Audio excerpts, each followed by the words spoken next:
Salauddin Ayyubi ने कहा था कि मैं 1000 दुश्मनों से अकेला लड़ सकता हूं, लेकिन हमारी सफों में मौजूद गद्दारों से नहीं लड़ सकता हूं। पिछले दिनों महाराष्ट्र का इलेक्शन आपने बखूबी घंटों तक उस पर नजर रखते हुए देखा होगा। आपने मेरे इंट्रो भी देखे होंगे। आपने देखा होगा कि मैं आज इस वीडियो के अंदर इम्तियाज जलील साहब की बात करूंगा। आप ये इम्तियाज जलील का फोटो देखकर मेरी वीडियो को देखने आए होंगे। इम्तियाज जलील हार गया, यही समझते हो ना आप, लेकिन मैं आपसे कहता हूं मुसलमान हार गया। क्योंकि सलाउद्दीन अय्यूबी रहमतुल्लाह अलैह फरमाते थे कि मुझे सामने अगर 10,000 कुफ्फारों के साथ जंग लड़नी हो तो मैं बेबाक होकर अल्लाह के भरोसे उनसे लड़ सकता हूं, लेकिन अपने कौम के अपने साथ सफ़ों में खड़े रहकर नमाज अदा करने वाले अपने ही कौम के गद्दारों से मैं नहीं लड़ सकता। यही अल्फाज इम्तियाज जलील साहब के आपने इंट्रो में सुने होंगे। आज मैं इस पर से ही वीडियो में बात करूंगा और संभल में जो जामा मस्जिद के अंदर सर्वे हुआ था और वहां पर जो दंगा हुआ था उसके बारे में मुख्तसर सी बात करूंगा। दोस्तों, आपको ये लगा कि महाराष्ट्र इलेक्शन में इम्तियाज जलील की हार हो गई, लेकिन मैं ये कहता हूं कि यहाँ पर मुसलमान हार गया। और वही मुसलमान जो अपने आप को एकजुट नहीं कर पाया, जो अपने ही कौम के भड़वों को ना समझ पाया, अपने ही कौम की दलाली करने वाले लोगों से आज भी वो वही ताल्लुक रख रहा है, आज भी उसका कोई सोशल बाइकआउट नहीं हो रहा है। यही सारी वजह है कि हमारी कौम दिन ब दिन कमज़ोर होती जा रही है। लोग ये स्लोगन दे रहे हैं कि बटेंगे तो कटेंगे, लेकिन मुझे याद है ये स्लोगन कभी ना कभी मुसलमानों का था, बटोगे तो कटोगे। दोस्तों, आप याद करिए और दिमाग पर थोड़ा जोर डालिए, क्या ये स्लोगन मुसलमानों का नहीं था?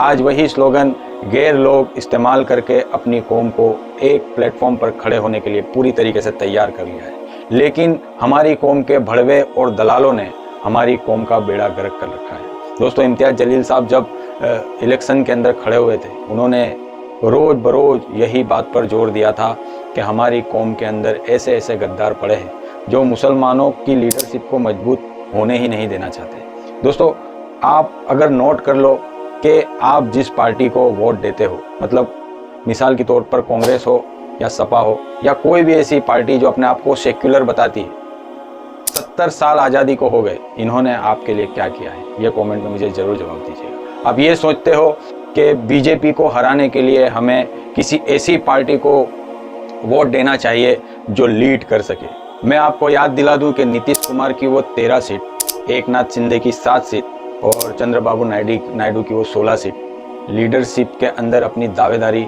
इन्होंने हासिल की और एनडीए से अलायंस बनाकर आज उन्होंने बड़े बड़े मंत्री पद अपने नाम कर लिए। ये होती है लीडरशिप के अंदर, यानी पॉलिटिक्स के अंदर अपनी लीडरशिप को मजबूत करना।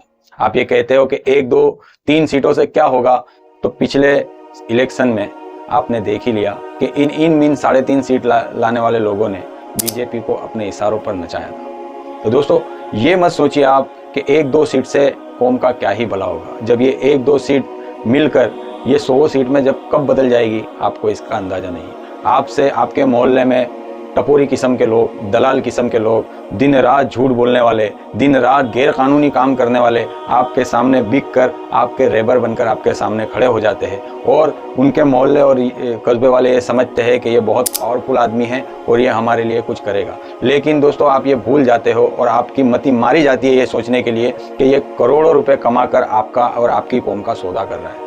इम्तियाज जलील साहब जब हार गए तो गैर लोग इस तरीके से फूट कर रोए जैसे उन्होंने एक बहुत नायाब हीरा खो दिया।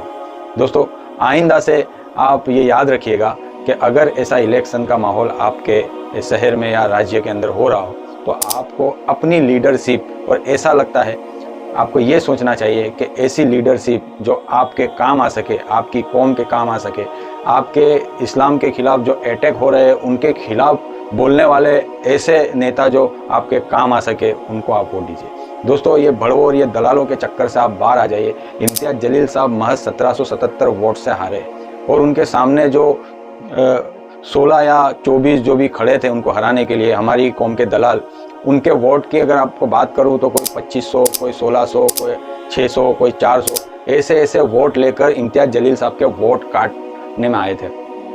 आपको इस बात को समझना पड़ेगा। अब बहुत देर हो चुकी, अब समझने बूझने की टाइम, वक्त ख़त्म हो चुका। अब आपको डिसीजन लेना होगा, आपको खड़ा होना पड़ेगा और आपको सोचना पड़ेगा कब तक आप पंचर बनाओगे और रिक्शा चलाओगे। आप इससे बाहर आइए, आप सोशल मीडिया उठाकर देखिए, आपके अल्लाह के रसूल के बारे में, आपके इस्लाम के बारे में दिन रात सोशल मीडिया के ऊपर कैसे कैसे कमेंट आपके ऊपर आ रहे होते। आप ये देखते क्यों नहीं? आपको सोचने पर मजबूर क्यों नहीं करते ऐसे कमेंट?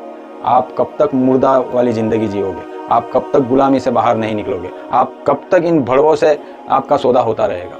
ये मुझे कमेंट में ज़रूर बताइएगा।